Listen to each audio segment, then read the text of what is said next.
Okay, gaafii saddeetaffaa yoo dhumne gaafii saddeetaffaa akkam jira yoo fog of x 4x square plus 4x plus 9 ta'ee fi g of x ammoo 2x plus 3 ta'e akkasumas fx meeqa ta'ee kanas waraqaa irratti adalaynu sanis waraqaa irratti adalaynu fogi meeqa nu kenne fog of x 4x square plus 4x plus 9 nu kenne g of x immoo 2x plus 3 nu kenne f of x barbaadinu hunde asirraa wanni isin beekuu qabdan himoonni kanaa kun gaafa kannaman inni isa kana liidanii eegnu wanne himicha kaan dirqama maal tokko jechuudha f of x kun quadratic equation tokko jechuudha dirqama f of x maal ta'e jechuudha f of x is equal to ax square plus bx plus c ta'uu qaba jechuudha kun dirqama jechuudha kanaaf itti galchina jechuudha fog of x jechuun maal jechuudha fog of x jechuun f into g of x jechuudha f keessa galchii jechuudha g of x fuudhiiti f of x keessa galchii jechuudha keessa galchinu f of x keessa gaafa galchinu maal ta'e g of x maal wanne 2x plus 3 nu wanne jechuudha kana booda f of x keessa galchina f of x nakam jaa into bakka x san buufna jechuudha 2x plus 3 whole square jaamre x square injoo bakka x tana buufne kana akkuma jiru keenya jechuudha plus b into bakka x meeqa qabna 2x plus 3 galchina jechuudha plus maal ta'a c goona jechuudha kana booda dhibaa isaa deemna jechuudha maal asiin square ka jiru kana gaafa waliin baay'ifnu meeqa ta'a 2x plus 3 times 2x plus 3 jechuudha kana gaafa baay'ifnu 4x square plus 6x plus 6x plus 3 times 3 jechuun 9 ta'a jechuudha kun gaafa walitti daanu 4x square plus kun wal fakkaata waan ta'eef walitti dabaluu ni danda'ama 12x plus 9 ta'a kun maali hanga c kana qofa jechuudha a into jechuudha a into 4x square plus 12x plus 9 jechuudha hanga kana qofa tokkos ta'e plus tunis gaafa b kana irra baay'ifnu 2bx plus 3b plus c ta'a jechuudha kana booda itti baay'isnaa jechuudha a kana gara warra baay'ifnu a into 4x square plus 12 ax plus 9 edha jechuudha plus bx twice of bx jechuudha 2 of bx plus 3b plus c asirrantoota wal fakkaata wal fiduu hin dandeenya jechuudha komponentoonni wal fakkaatan ka quadratic dura jirtu takkitti mutan qofaa jira jechuudha kanaaf 4 n eenyu jiru bitachuudha achiin foogii kana kan jiru foogii kana asirratti foogii nu kana keessatti warri x qofa biraa qabu isaan kana hanga kana wajjin walqixa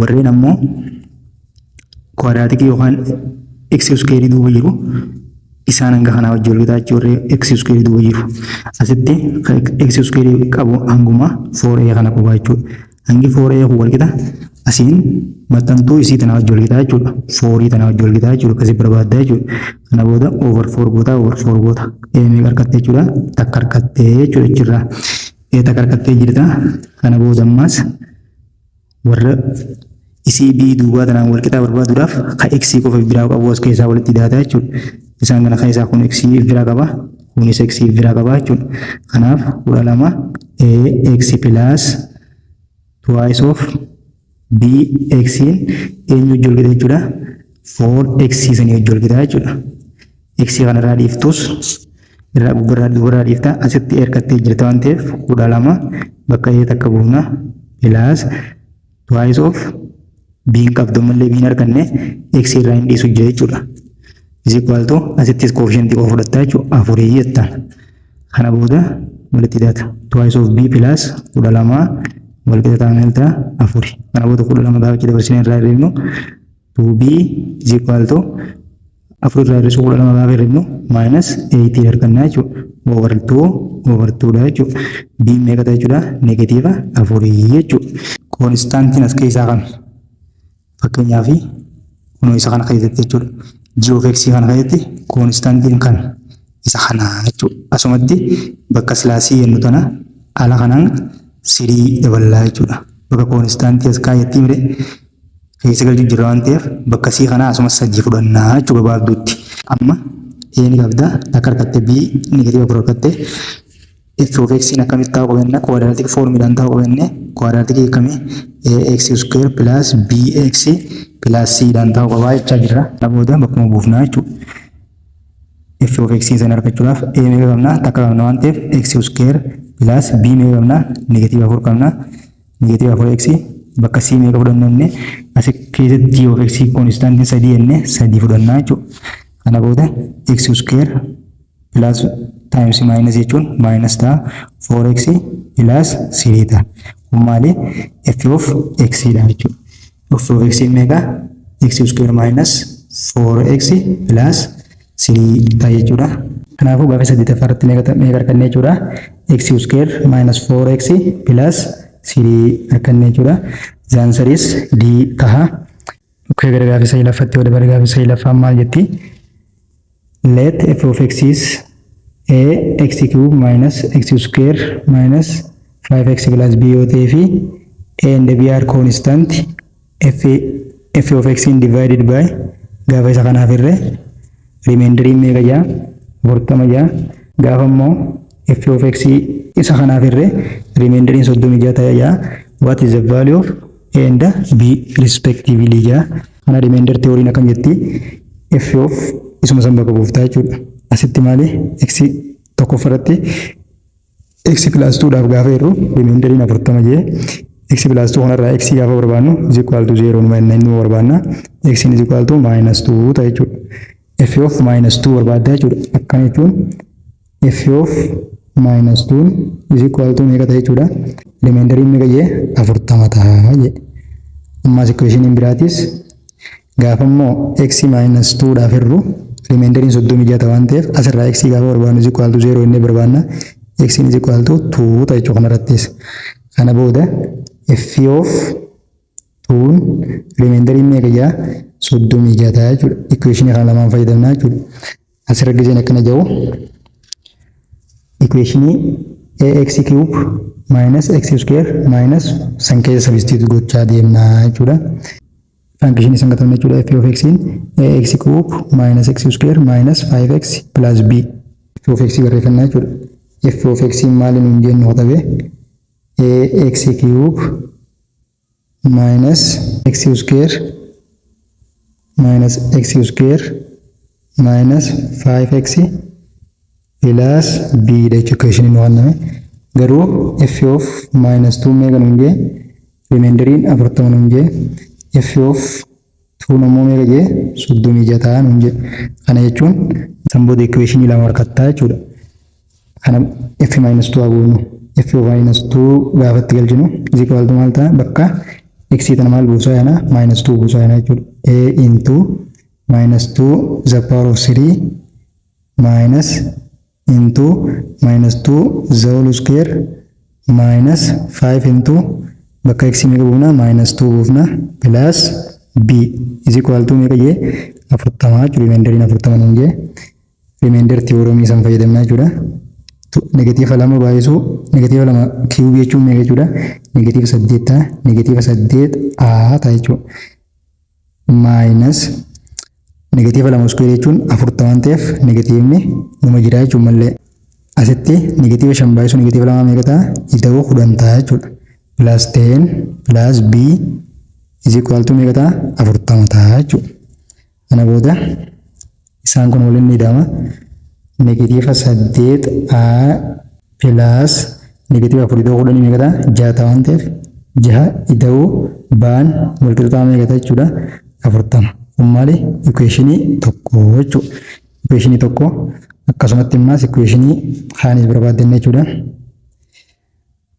Amma f of maal buufne reefu f of minus 2 buufne amma f of 2 buufne jechuudha. f of 2 a into twice of 2 the power of 3 minus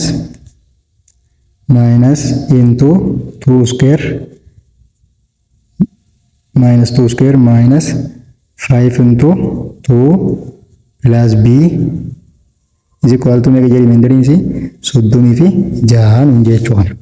Kana booda power of 3 jechuun amma maal ta'a 8 jechuun 8 positive ta'a a minus 2 square jechuun 4 ta'a minus 4 minus 5 baay'isuu 2 jechuun 10 ta'a ida'uu baa wal qixa meeqa ta'a? 36 ta'a jechuudha. Asitti 8 maayinas negatiivni 4 fi negatiivni 10 gaafa walii daanu negatiiva 14 ta'a. Ida'uu baa wal qixa ta'a maal ta'a jechuudha? 30 fi 6 rimeendariin isaatiin hin jedhu. Kana booda equationii kana lameen waliif fidannaa jechuudha. Amma equationii isa kanaa fi equationii reefu asitti arganne waliif fiddaa jechuudha. Equation asitti meeqa arganne? Negatiiva 8a ida'uu 6 ida'uu baa wal qixa 40 kan jedhu wal bira barreeffannaa jechuudha. Okay, isaan lama wal bira barreeffannaa. Innis akkam jaa?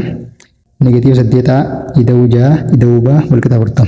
Yaa barreeffannu negatiiva 8a ida'uu 6 ida'uu baa wal qixa 40 jee. Kaan immoo 8a hir'isuu 14 ida'uu baa wal qixa 36 jee. Na booda maal goona? Wal gassaam goonaa jechuudha. Inni nu sirreessee jira waan ta'eef kun negatiiva duuba qaba waan ta'eef kun poozitiiva waan ta'eef inni kun lama wal balleessaa jechuudha. Akkana gaafa sammuu wal gaggoonu negatiiva 14 fi negatiivni 6 gaafa walii dabalame meeqa ta'a? Negatiiva 8 ta'a. Baa fi baan gisee walitti dabalame meeqa ta'a? 2b ta'a. Is equal to 40 fi 36 gisee walii dabalame meeqa ta'a jechuudha? 70 fi 6 ta'a jechuudha. Kana booda 2b negatiiva kana gara 76 kanatti gisee dabarsinee 8 tanitti daanu meeqa ta'a jechuudha? Ida'uu 8 meeqa ta'a? 4 14 takkaamna takkaa fi 7 8 jechuudha. 80 fi 4 jechuudha. 80 fi 4 over 2 b meeqa arganne jechuudha? b is equal to 84 gaafa lamaa irruu 40 fi 2 jechuudha. b 42. Kana booda equation kana keessaa tokko galchine mirkaneeffachuu ni dandeenya jechuudha. Hafeena galchinaa jechuudha. Hafeena akka tokko ofirra jiru hafeena kan lama ofirra jiru galchina. Itti haa galchinu 8a hir'isuu 14 ida'uu baa wal qixa ta'a 36 kan jedhutti haa galchinu. Gatii baa meeqa arganne? Gatii baa 42 arganne waan ta'eef 8a hir'isuu 14 ida'uu 42 wal qixa ta'a 36. 8aan kana gisee walirraa hirrifne 42 hir'isuu 14 jechuudha. Karaa biraatiin 42 irraa gaafa godha 42 irraa 14 yeroo hirrifnu okay 12 irraa 4 8 3 nu irraa takkachuun 2 poozitiiva 28 ta'a jechuudha. Ida'uu 28 wal qixa ta'a 36. Kana booda achi dabarsinee irraa hirrifnaa jechuudha. 36 irraa gaafa 28 hirrifnu 16 irraa 8 ta'a 2 irraa 2 zeeroodha. Kanaaf 8aan wal qixa ta'a 8 ta'a jechuudha. Kana booda 8 gisee hirru meeqa arganne jechuudha? A is equal to 1 ta'a jechuudha. Gatiin haa takka ta'a gatiin baa 42 ta'a jechuudha. Kanaafuu respectively waan nuti jeef takkaa fi 42 ta'uu qaba jechuudha. Filannoo yoo dubbifne 3 fi 43 7 irra 8 fi 43 7 irraa 4 fi 42 okay biin 42 inni aan takka ta'e jechuudha. Kanaaf gaafiin sirrii miti jechuudha. Waan qabdi garuu tatti dhiyaatu siirra jirti jechuudha. Fakkeenyaaf yoo 7 4 irree itti siqaa jechuudha. Takkatti ni siqaa jechuudha. Gara takka tuqaa wayii ta'a garuu deebiin exactly meeqa jechuudha? Aan takka baan 42 isii sirriin tana garuu approximately tatti dhiyaattu jennee goone si ta'a jechuudha. Gaafiin itti aantu maal jettee kulnaffaanii the equation of lines that pass through pointii tana keessa kan dabru which is perpendicular to this equation. Laayinii kanaaf perpendicular yoo ta'e equation ichi san kamii jedhe asirratti maal beekuu qabna jechuudha. Origin pointii x nootii fi y nootii san beekuu qabna jechuudha. Pozitiiva 2 fi kooma negatiiva 3 ta'etu tun isaan tanaa jechuudha. Asirraa laayinii kana fayyadamnee maal beekna? Sloopii dachirraa baafanna jechuudha. Madala inni tanaasi laayiniin akkamii kenname? 3 ta'a ida'uu 4 ta'a wal qixa 6. Pointiin ammoo 2 fi negatiiva 3. X nooti kooma y nootiin meeqa jechuudha? 2 fi negatiiva 3 nu kenne. Laayinii tokko akkamii kenne jechuudha? 3 ta'a ida'uu 4 yaadha wal qixa 6. 3 ta'a ida'uu 4 yaa wal qixa 6 jechuudha. Laayiniin akka kenname nuti laayinii kanarraa maal barbaanna jechuudha. Achirraa perpendicular waan jeef perpendicular yoo sararoonni lama waliif perpendicular ta'an islooppii tokkoffaan baay'isuu islooppii lammaffaan maal ta'e jechuudha. Negatiiva takka ta'a jechuudha. Sun seera isaati. Seera isaa kana asirraa baachuu hin qabnu. Asirraa isa kanarraa islooppii gaafa baafannu for y isii tanichi dabarsina jechuudha. Is equal to isii tana gisee wal qixaa asitti dabarsinu negatiiva 3 ta'a ida'uu 6 taati jechuudha. Over 4 laayiniin san gaafa sirreessinu kamitti ta'a jechuudha.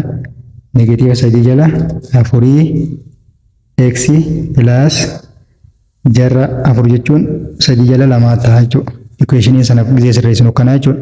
Asirraa amma isloopiin maali? Isa kana jechuudha. Isloopiin isa kana jechuudha. M waan meeqa nu wanne negatiiva 3 jala 4ti. Kanaaf asirra dhaabbannee mituun meeqa jechuudha. Mituun gisee baay'ifnu islooppii lamaffaatiin gaafa isa kana baay'ifnu negatiiva takka kan waan ta'eef isa kanaan negatiiva takka kan nu danda'u meeqa jechuudha. Isa kanaa wajjin waliin baay'ifne negatiiva takka nu wanna jechuudha. Kana booda equationii laayinii akkamitti ta'a? Y irrisu y nootii is equal to m into x minus x nootii jechuudha. Equationii laayinii kana booda m ni qabda jechuudha. M amma kan markatti san fayyadamtaa jechuudha. Kam 4/3 san fayyadamtaa jechuudha. 4/3 san fayyadamtaa. X nootii fi y nootii meeqa qabda? 2, qabda jechuudha. Isaan nu wannee jechuudha san. Kana booda y minus bakka y nootii meeqa? Negatiiva 3 jechuudha. Is equal to bakka m meeqa qabna?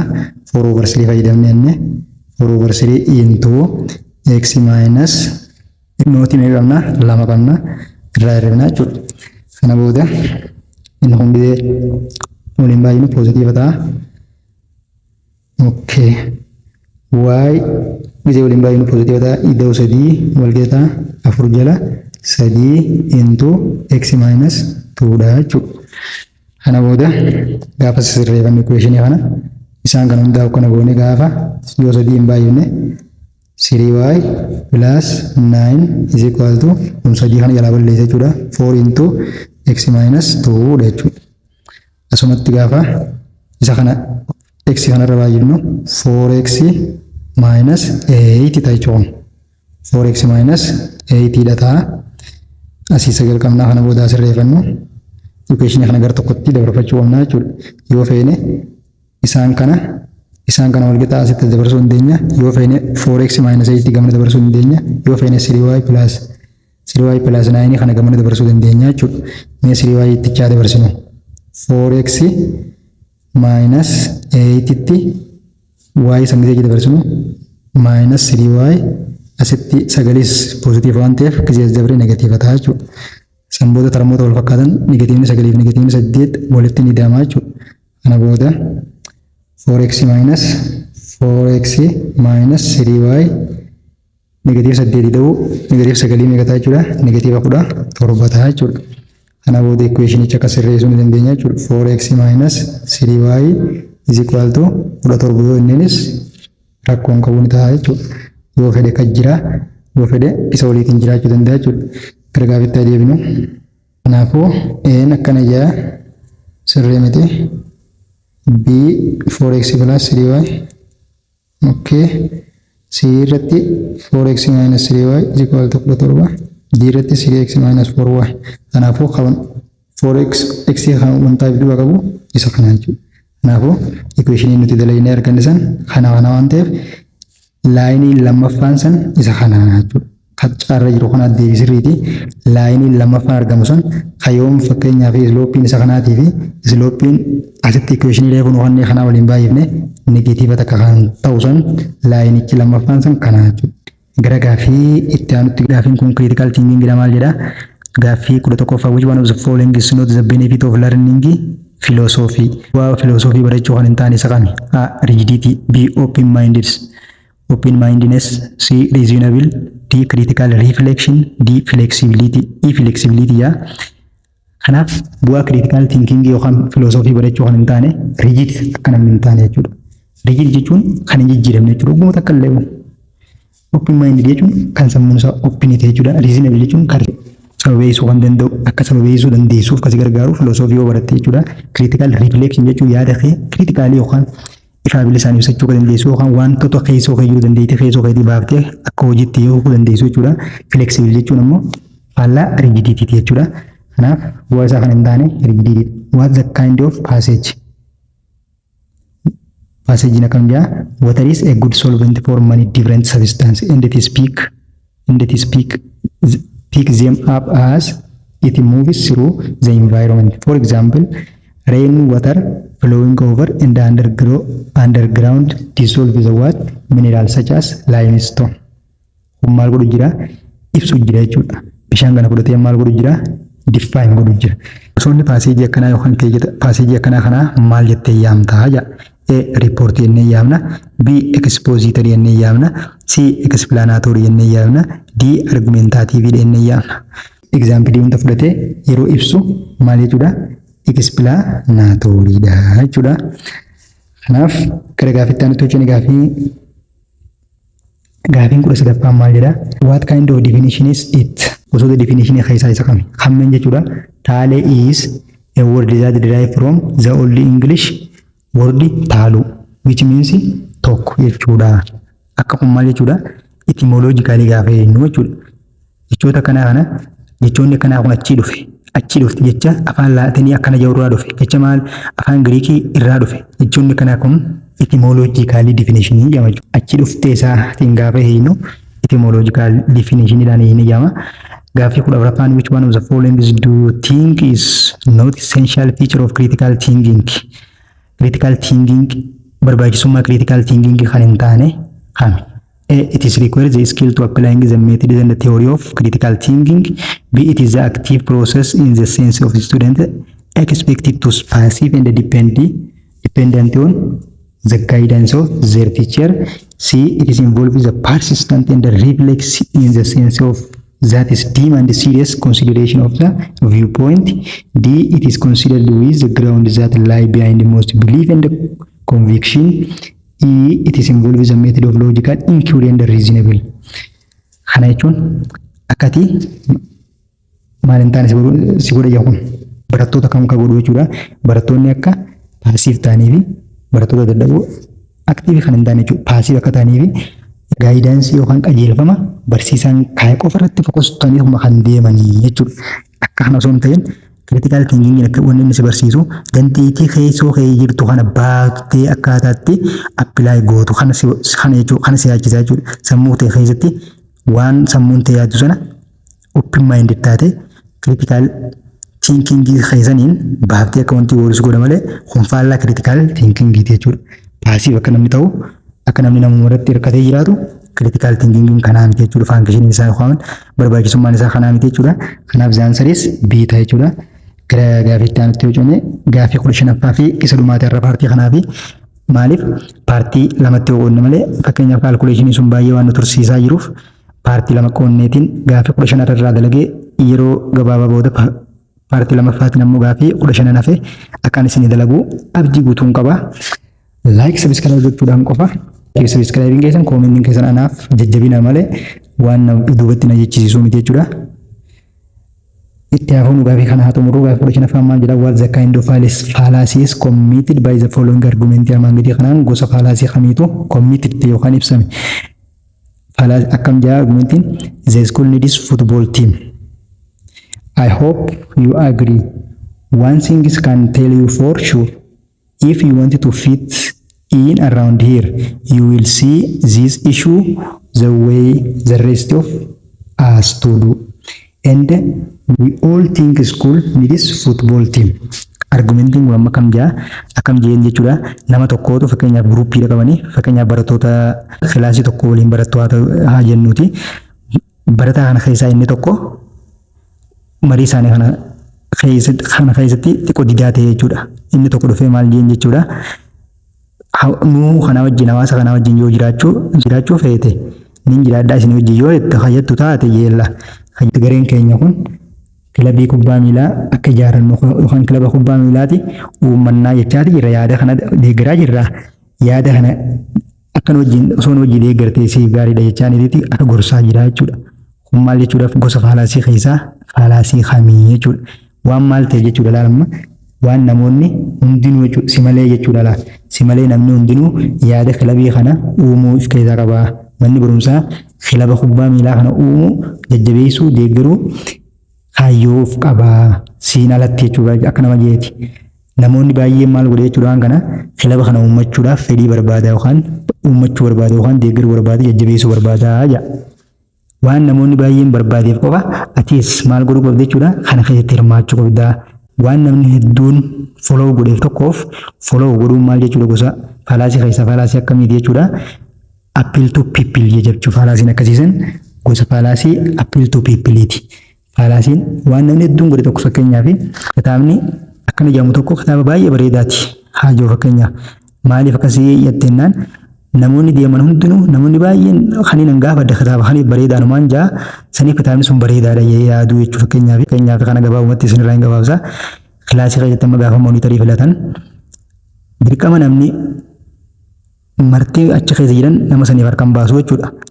Namoonni filataman san fakkeenyaaf Ahmadii fi Caaltuu yoo ta'e fakkeenyaaf namoota waliigalaa 90 jiran keessaa fakkeenyaaf kilaasiin nama 90 qabdi yoo inni 90 keessaa namni 60 amma kanaaf harka baasee haa jennu.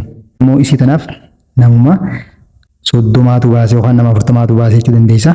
Wanni akkanaa kun amma namni harki caalaan amma filate waan ta'eef amma moonitarii tokkoffaadha jetta. Amma beeknu namni faalaasii eega bareetti booda wanti gochi daleegamu kun irra guddaan faalaasii ta'a jechuudha. Faalaashii as ta'a jechuudha. Fakkeenyaaf moonitarii namni 60 harka baasee fi garuu namni baay'een amma waan filateef moonitariin tokkoffaan Ahmadii nama fakkeenyaaf kilaasitti yeroo filannu jechuudha. Inni sun amma gosa faalaasiiti. Faalaasii appeal to people faalaasii jedhamti faalaasiin akkasiisan jechuudha. Appeal to force jechuun amma fakkeenyaaf doorsisuu jechuudha. Ni doorsifta. Fakkeenyaaf kilabuma reefsuun yoo fudhanne kilabii kana ijaaruu deemna kilabii kana wajjin ijaaruu baanaan ni ari'amta kilaasii kana jettaan fakkeenyaaf akkasii yoo doorsisaan akkasiisan keessa jiraate maal jechuudha appeal to force jedhama jechuudha. Right to hearing ammoo waan waliin qabanne tokko jechuudha. Pirimisii fi pirimisiin waan saniif dhiyaate walitti hin deemu jechuudha waan unnecessary ta'e tokko jechuudha. Fakkeenyaaf amma manni barumsaa keenya sun kilabii kubbaa miilaa akkasiisan hundeessuu barbaada jetta fakkeenyaaf akkasiisan hundeessuu barbaadu jira inni tokko kana jaama fakkeenyaaf amma maantan ammaas bara dabarsan maaliif atileetiksii galmeessitan yookaan bara dabarsan maaliif barattoota jechii itti galmeessitan amma wanti waa walitti deemaati. Accidental jechuun jeneraal ruulii tokko fuutee ispeesifikiidhatti appilaayi godhu fakkeenyaaf amma namoota muruun yookaan meeshaalee qara qabanii nama muruu yakkaa jettama fakkeenyaaf kana waan ta'eef doktoroonni nama dhoosan yakkamaadha hidhamuu qabaa yoo jettama fakkeenyaaf wanti gochoonni akkasiisan hundinuu isaaniitu maal jechuudha accidental faalaasiidha. Fakkeenyaaf right to hearing jechuun irrelevansiidha waliin qabatu wanni walitti hin deemu jechuudha. Fakkeenyaaf amma kana jaa we should to improve the school library kana amma fakkeenyaaf library mana barnootaa keenya kana improve goone fooyyessinee hawwataa ta'uu godhuu qabna jaama fakkeenyaaf tokko. Asumatti immoo garuu isin about the football teams treble recorded last year bara dabre maaliif tiimii kubbaa miilaa jettanii qophatti hagalmeessitaniif waan walitti hin deemne jechuudha. Wal qabata amma library fooyyessuu fi kubbaa miilaa bara dabre maaliif galmeessitan jechuudha waan walitti deemaatiin jechuudha. Kanaaf irrelevantii pirimisiitu dhiyaataa jechuudha. Appeal to people jechuun ammoo emotionii ibsuudha jechuudha. Emotionii kee jechuudha. Emotionii kee jiru ibsuu jechuudha. Fakkeenyaaf laal support the football team kan deeggarra. Maaliif deeggarra? Sababni deeggarruuf kilaba hiyyeessaa yookaan kilaba miskiinaa maaliin qabu kilaba hiyyeessa kana iddoo irra taphatanuu qabu. Kun ammoo maaliif amma kun hiyyeessan jechisiisaa jechuudha. Hiyyeessan jechisiisuu jechuudha. Appeal to force jechuun doorsisuudha yoo keessaa qabannee jirra. Appeal to people jechuun ammoo namoonni baay'ee waan san hordofee jiraatis hordofee jechuudha. Accidental jechuun jeneraal ruulii fuunee ispeesifikiidhaaf appilaayi gochuudha jennee nagatti jechuun barbaada. Teenkuu paartii lammaffaatii walitti deebina. Kanaaf kun deebiin maal ta'a jennee akka wal jala itti mammaramuu tanaa jecha wal jala isin dhoofne tana deebiin daadhaa jeetiin jira jechuudha. Teenkuu jechuun barbaada. Laayik godhaa, sabiskiraayib godhaa. Sabiskiraayib warreen godhan sabiskiraayib godhaa. Viidiyoon kun akka isin dhaqqabeen laayikiin akka rooba yoo itti gootan ammallee qormaata bara biraatillee itti dabalee siyoosii bara biraa hedduu isiniif hin dalaga jechuudha. Teenkuu jechuun barbaada. Siyoosiidha. Irraa fayyadamaa nagaan jiraadhaa.